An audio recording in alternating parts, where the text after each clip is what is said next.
Welcome to the Chess Angle. This is not your typical chess podcast. If you're an amateur or club-level player, the Chess Angle is for you. Our content is aimed at busy adults who are serious about the game but have limited study time. Featured guests include both amateur and titled players alike. And now, here's your host, Director of the Long Island Chess Club, Neil Bellon. Welcome, everybody. Thanks for tuning in. So I had an interesting game at the club this week. It was the final round of a 6-round event. I had a little bit of a slow start, but then I won rounds 4 and 5, and then I also won this week, round 6, which was great. It was a strong player, about an 1850, 1860 player. So it was a nice win. I played very actively with the black pieces. And I mentioned that because last week I was giving my whole spiel about how I think it's nonsense that white has an advantage at the amateur level just because he moves first. I think that's completely negated at our level. But I played very actively. And interestingly, what won it for me was this tricky pawn lever where white's response is not so clear. In fact, I thought with this move, it was basically a pawn lever that attacks his bishop. I thought he had to move his bishop back, and then the thinking was that I would then transfer my queen over to the king side because his bishop was a very, very active and annoying piece. And it turns out that if he takes the pawn, it's tactically a mistake, but he actually did take the pawn because he had a response that he thought worked, but I saw that it was tactically flawed. And I ended up winning his queen, he resigned because I ended up with a check where he would have had to lose his queen in order to prevent the check. So I'm proud of the way I played very actively. And there were a couple of times where I could have played tight defense, but I decided to sort of push on. It started out as kind of a Bogo Indian where black gets in that bishop b4 check early on with the dark squared bishop. He then had a little bit of a kingside attack, but then again, I found that pawn lever. And it's funny, both of us missed the best way for him to respond. And here's an important point, and we touched on this last week. If I had played the quote-unquote best move, the computer's main recommendation, his response is pretty straightforward. But by playing this move that wasn't the quote-unquote best, it really forced him to think, because the correct idea to respond to it is not easy to see. Of course, it's easy once you put it in the computer, but two humans playing in a tournament. And those are the kind of moves that you want. You need to play those moves that create a problem, that really force your opponent to think, because that's where the mistakes happen. It just goes to show you that you need to play always as actively as possible. You can still be a solid positional player, but you always want to play actively. You want to hit at the center. But just another example of the idea that it really doesn't matter if you have the white or the black pieces. Now, we're going to talk a little bit more about this game later in the episode when we get to prepping for your opponent. And we're also going to touch on the whole white versus black thing again and whether white really has an advantage. We have an interesting email about that. And that being said, this week's show is going to be a listener mailbag exclusive. The mailbag has been very active over the past few weeks, so I did receive some really thoughtful, well-written messages, and as I was putting together this episode, I realized we really have enough material for one show, which is fantastic. I like listener feedback. I encourage it. If you have a question for me or a comment or a topic suggestion, anything you want to add, maybe you disagree with something I've said, I do want to hear from you. You can email me directly, info@thechessangle.com. Once again, info@thechessangle.com. You can also go to our website and click the contact link there. You can also leave a voicemail message. Just look for the microphone icon. But I do want to hear from you. And that being said, let's jump right in. You've got mail.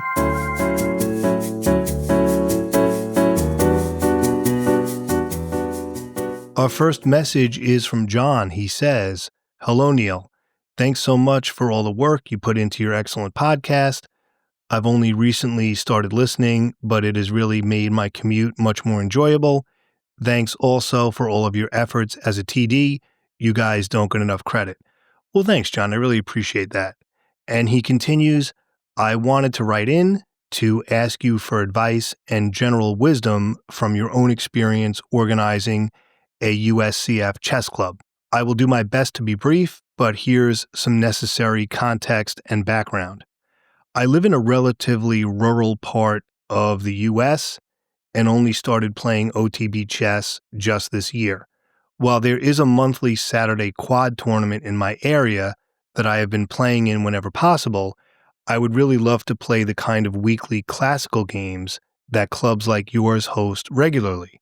Unfortunately, the nearest club that offers those kinds of games is prohibitively far from where I live, so recently I have been considering trying to start a USCF club in my area. This is where I feel that your insights as an organizer with the Long Island Chess Club would be quite valuable. I know that the USCF has published a document on how to start a successful club, and I am referring to that, but other than that, I am not sure how to start or what to expect. To that end, any general advice you could offer on how to start a club the right way would be greatly appreciated. Specific questions I have include, when you were first getting started, how did you spread the word about and generate interest in the Long Island Chess Club? How did you find a local venue to host meetings? How did you provide contact information for potential members?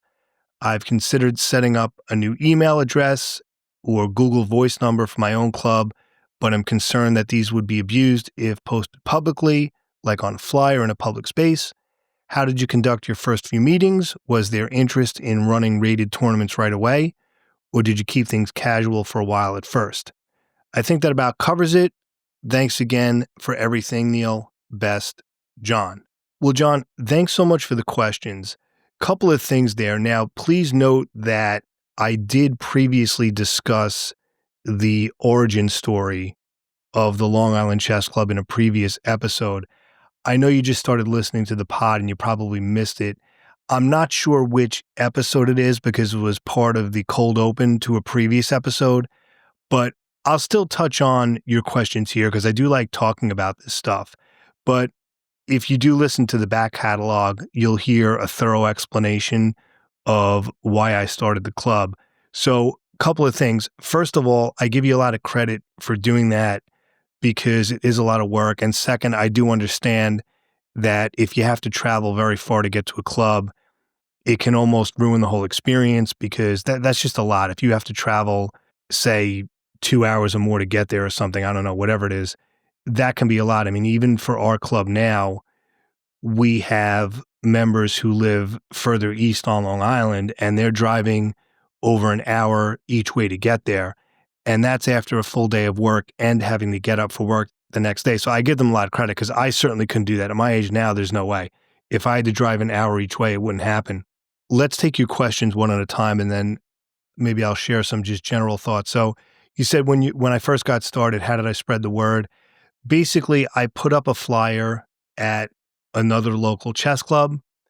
I mean, I don't know if they were really cool with that or not, but I did it, but it met on a different night. We originally started on Saturday mornings. Now we meet during the week. And it was word of mouth. It was email. Now, this was back in, I guess, 2006 or so, towards the end, because we started in 2007. That's when the club began. It was basically email, word of mouth.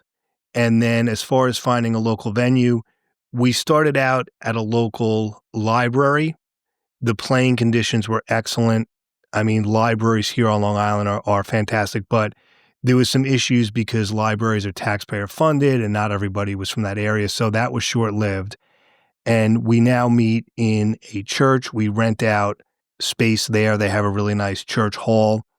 And how did I find that? You just have to go. It's time consuming. You have to basically go to these places, call them, see what they charge, check out the space because you have to make sure that there's parking, that the room is big enough, that they have rectangular tables and chairs, the whole thing. You have to check out the lighting, are there restrooms? And this can be a time consuming thing. And then for some of these places, if there's like a board that meets, you have to wait until their monthly meeting for them to approve you. So I remember when I first did it, it was a little bit of a pain, but the way to find a venue would be just to look around, do your research, ask around, tell people, do you know of a place? I mean, one of the things I used to do, I would tell people when I was looking for a venue, I said, I'll do the legwork as far as contacting the people. But if you guys know of a facility near you, if you know of a public venue that rents out space, let me know. Just give me the name of the place and I'll do all the legwork. So that was something we did. It turns out I ended up finding this place on my own, but you just kind of have to ask around and research, see what's available. Then you said, how did I provide public contact info? I think I did use my email, but I really wasn't posting flyers in a lot of public places. It was mostly just other chess clubs, other tournaments, things like that. And then how did we conduct the first few meetings? Well, I had it as a rated USCF club from the start. So we just started running game 90. Actually, our time control was a little bit longer back then because we started on Saturday mornings. It evolved into game 90, which is what it is now. But I started it as a rated club just from the start. I didn't do it as a casual club. And I remember at our first meeting, we had maybe 12 or 13 players, which is not terrible for the very first tournament. And then we slowly built it up over the years. I mean, now we have between 30 and 40, which for a weekly local club is a fantastic number, but it wasn't always easy. There was a period of time where I had to shut down because the interest was low. And I basically put it on everybody else. If you want this club to continue, we need people. And it ended up working out that more people started coming. So we had our ups and downs, but it took years to get it where it is now. And the thing is, John, you have to be patient. It's not the type of thing where you're going to start your own club and within a month, you're going to have this thriving membership. I mean, you could, stranger things have happened, but you really need to be in it for the long haul. You need to commit.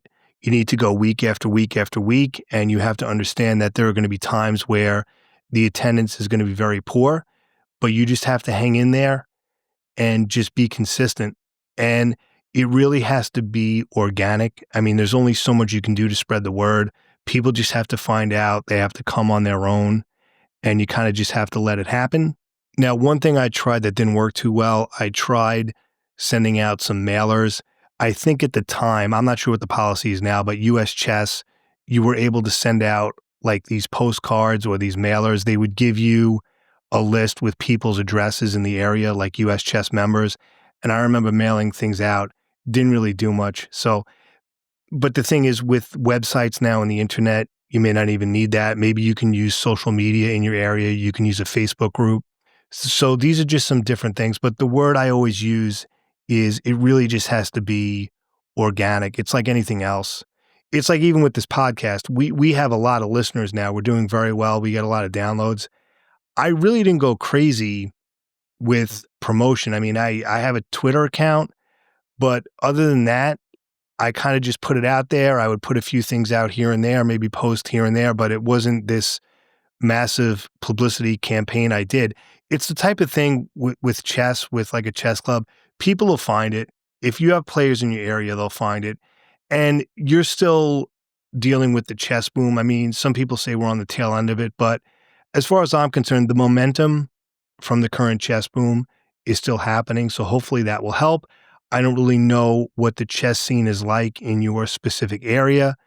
As I've mentioned before, one advantage I had is that New York is and always has been a major area for chess. It's always been popular. Bobby Fischer, Caruana, a lot of the most famous chess players are from New York. It's just kind of always been here. I mean, maybe more New York City, but Long Island is certainly an extension of that. So maybe that helped.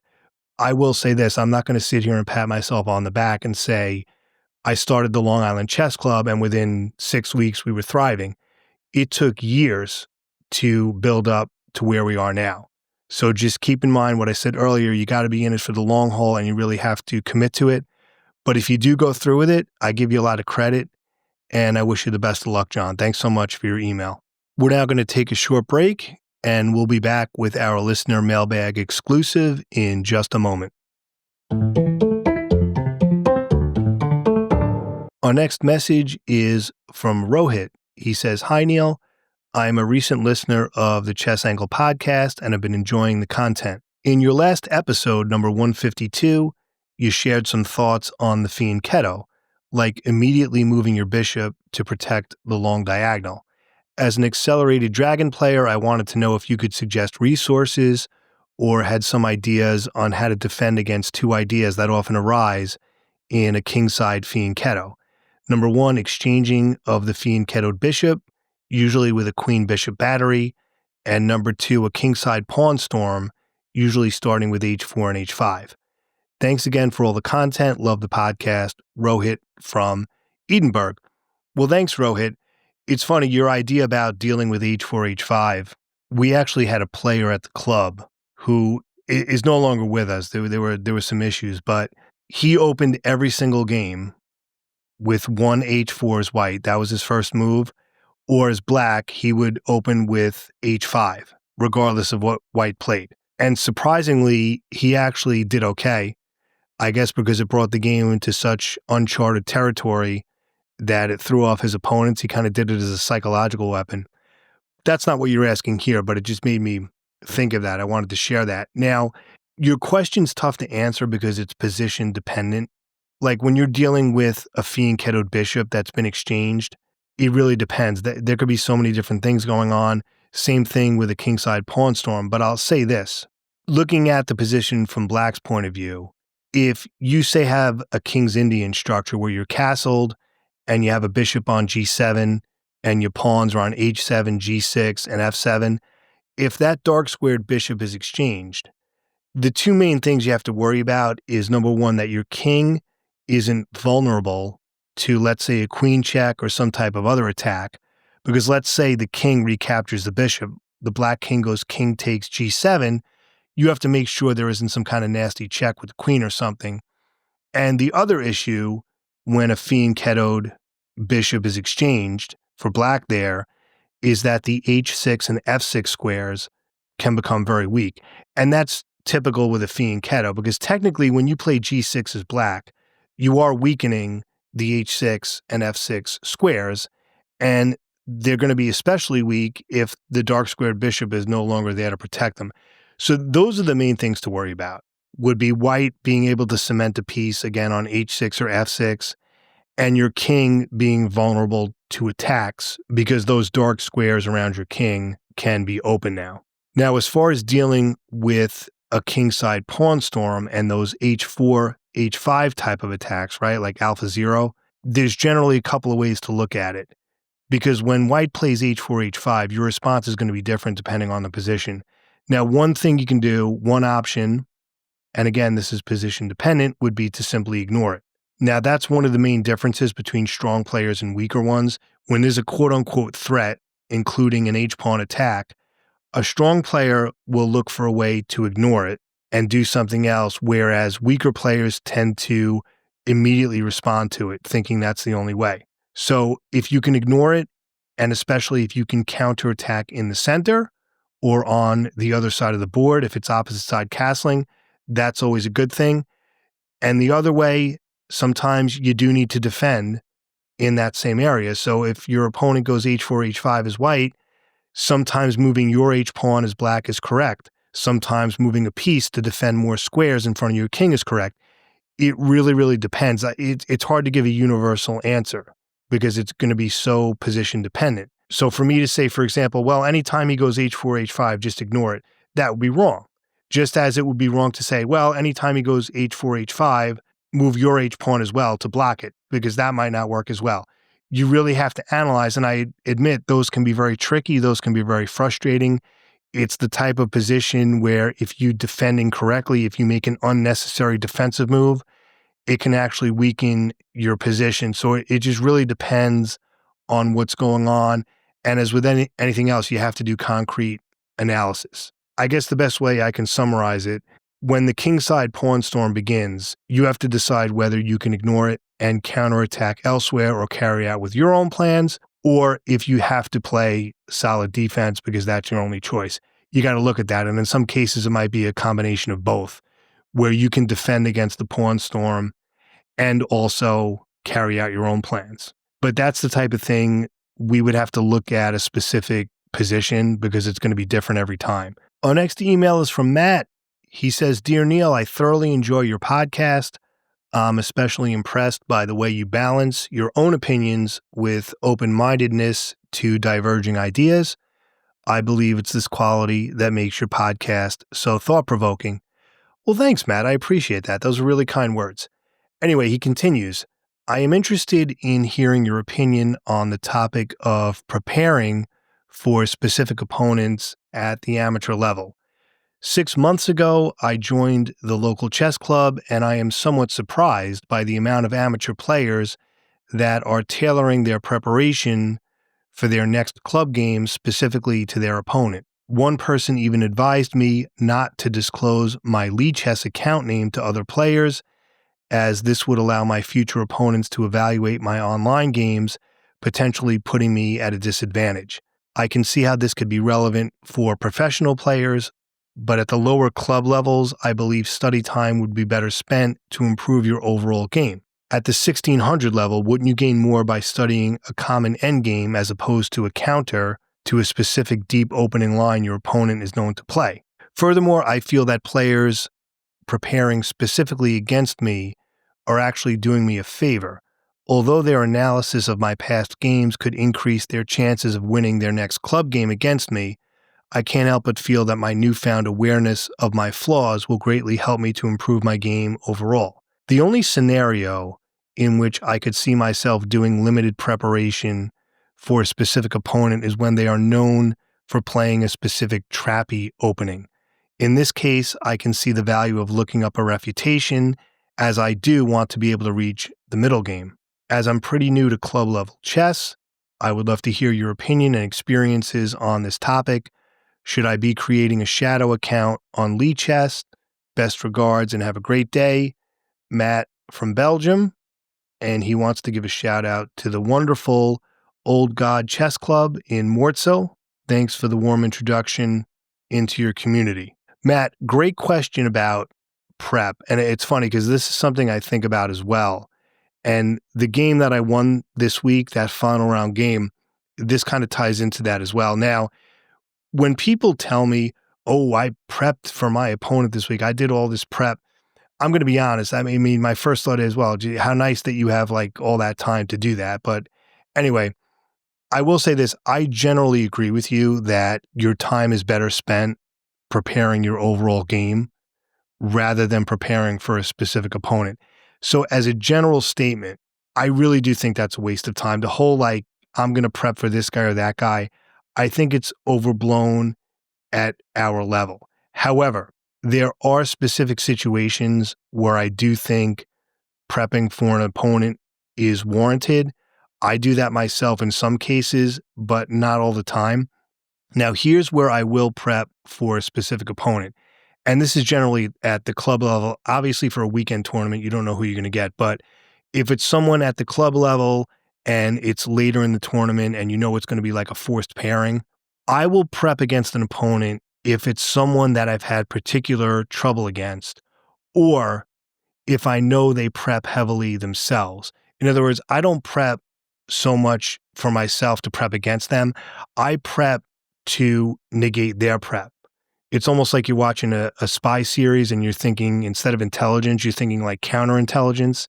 I don't know, maybe that's not the best analogy, but what I want to do is for someone who I know is going to prep against me, I want to play something that completely negates everything they prepared. Now, here's an example. My game this week, again, I had the black pieces, and I know that the last time we played, he prepped heavily against me. And the truth was that was actually one of those games where I fell apart. It happens. Now, most of the time, it's not often I lose a game because somebody prepped against me, but it does happen. But anyway, this is a player who I know preps against me. I also had some trouble against him recently. In the past, we kind of went back and forth. I would win, he would win, we would draw. But I think the last 2 times I played him, I lost. So I really didn't want to lose a third time. And I know that he preps against me. So what I said was, because I had the black pieces again, I said, I'm not going to prep a specific opening and go like several moves deep. But I go, I'm going to play something that will negate anything that maybe he prepared. So let me try to explain this. He is a D4 player, and I know he likes the Trumpowski. So after D4, I prepared E6. And what I like about E6, it can transpose into a lot of mainline queen pawn openings, but also it obviously negates the Trumpowski right away, because after E6, there's no bishop G5, because the queen's just going to take it, right? So by playing E6, any Trumpowski prep, I took away. And then my other thinking was after D4, E6, if he then plays E4, I then play D5, and I've sort of transposed into a French defense. Now, he knows that I do that, but I decided if he does that, that I would then play knight D7 and go into a Rubinstein variation, which is going to be different from what I did previously against him, where I played bishop D7. All right, so that's what I have so far. And notice each of these ideas is only like 2 or 3 moves deep. When I say I prepped for him, this took me like 20 minutes total. That's it. D4, E6, he goes C4. So if he has a D4, C4 setup, then I can go into like a Nimzo or a Bogo Indian. Now, it turns out the game itself was D4, E6, C4, and then I played bishop B4 check right away. It's not quite a Bogo Indian, but sort of is, where you do that bishop B4 check right away. He then blocked with his knight. I did knight F6. He did F3, pushing for E4. And then I did bishop takes C3. He took back, and then I castled. And then he got in E4. So the idea is he got this very strong pawn center, but I have a lead in development and I'm castled, so I'm not worried about it because it's a trade-off. Black gets development, quicker development, and white gets the pawn center, but then I'm just going to chip away at his center. I'm going to get in like D6 and C5. So that's how the game progressed. But the point I'm trying to make is I prepared these little mini things that would hopefully negate any prep that he did, or at least answer it. And that's what I would do. So on the rare cases where I do prep for an opponent, it's maybe 20 minutes tops. Now, another thing you could do, if you know he's a D4 player, I'm going to give you like the quick and dirty method. Okay, this is if you only have like 30 seconds to prep. Okay. Let's say it was a crazy week. If he's like a D4 player, if he's a big D4 guy, maybe he does the London or he does D4, just play C5. That'll throw him for a loop right away. So after D4, you just do C5, right? And old Benoni. And right away, you're probably taking him out of book of anything he prepared. I debated doing that. I will sometimes break out D4, C5, but I decided on E6, again, with the idea that I would go into the Rubinstein if he played a French setup, or a Nimzo or Bogo Indian type thing if he played C4. And it turns out that it worked out. Now, another idea I could have done is after D4, E6, and then he goes E4, instead of playing D5, I could play B6. So my first 2 moves could be E6 and B6. That's another idea. I mean, some GMs even play that way. That's not unheard of, where you go into like a Queen's Indian or a hedgehog type of structure. Because, yeah, he gets in E4 and D4, but then you're sort of attacking it with pieces from the wing, so to speak, like a hyper-modern approach. That was another idea I had. All right. Now, if he had played E4 after D4, I would have had to decide, do I want to go into the French Rubinstein or do I want to play B6? These were different ideas I had, but notice each of these, you're looking at maybe 3 or 4 moves deep. That's it. I think prepping like major lines, like people who prep like 8, 9, 10 moves deep, at our level, that's probably a waste. Okay. If you're dealing with 2 players rated like maybe 2,200, like if you're dealing with like master level players at the club who are facing each other, maybe that's a different story, but 2 class players, just enough to get out of the opening. And like I said, everything I explained to you, this took me about 20 minutes of prep total. And what that did was it just gave me the confidence that, I just want to, get out of the opening. I want to get to the middle game, be comfortable. And even with that, and you can understand, and this is something that my friend Brian Caron said, which is a great quote, even if you prep for your opponent, and let's face it, when we say prep, we're really talking about the opening. Even if you prep, and even if your prep quote unquote works, and you're getting the middle game that you want, you still need to play chess.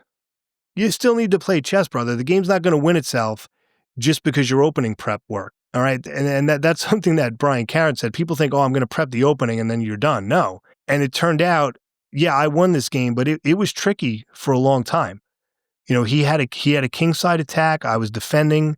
His G file was open, and he had his queen and rook on there. Like it could have gone south very easily. And I had to really think. I was playing also a little bit more on instinct. In some cases, I try to be more concrete and analyze, but sometimes you have to do that where you can't quite see it through, but something was telling me it was correct.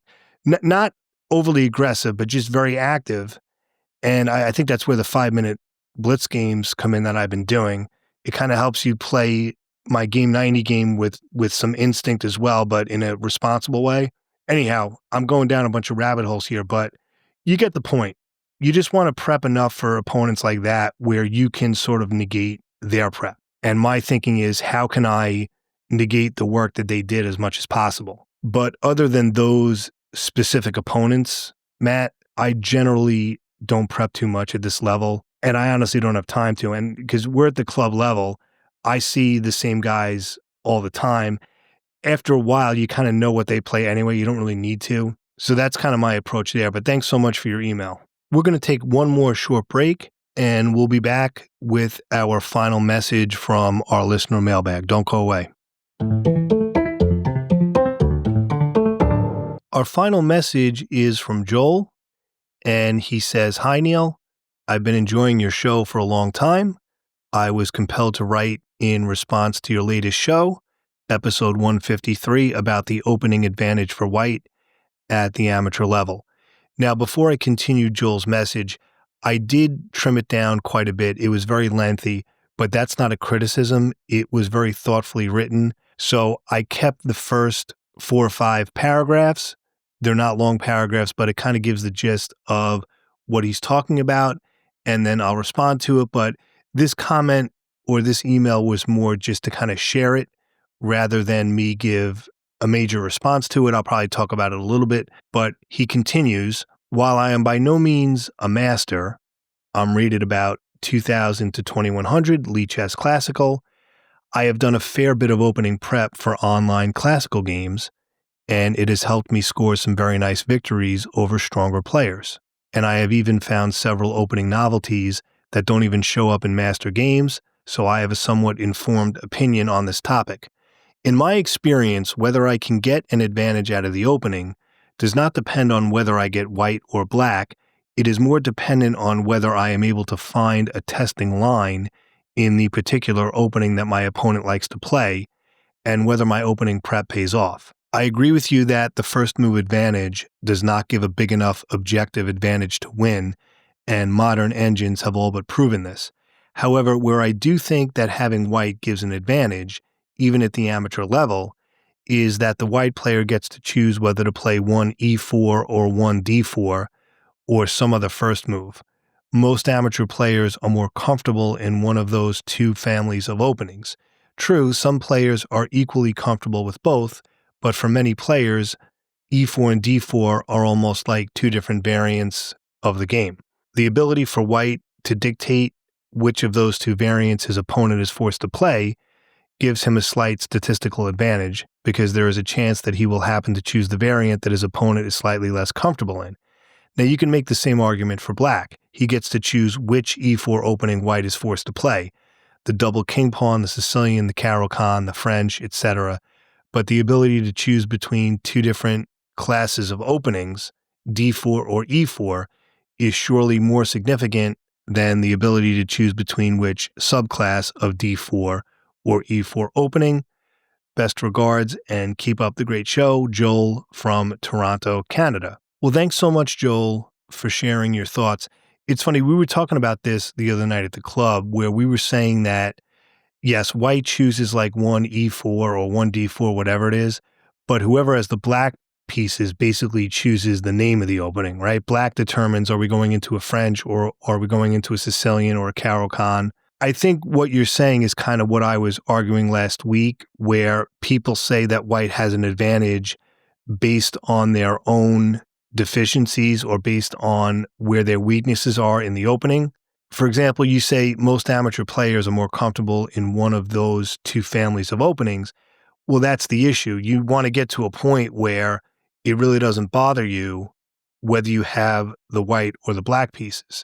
So I think that's very important. And what some people do is for their whole chess career, they're not uncomfortable, say, with black against e4. And so they go their whole playing career basically saying, oh, yeah, well, white has an advantage, or I'm just not comfortable as black, when they need to fix that part of their game. And what you said about how the first move advantage doesn't give a big enough objective advantage to win, that's really what I was talking about.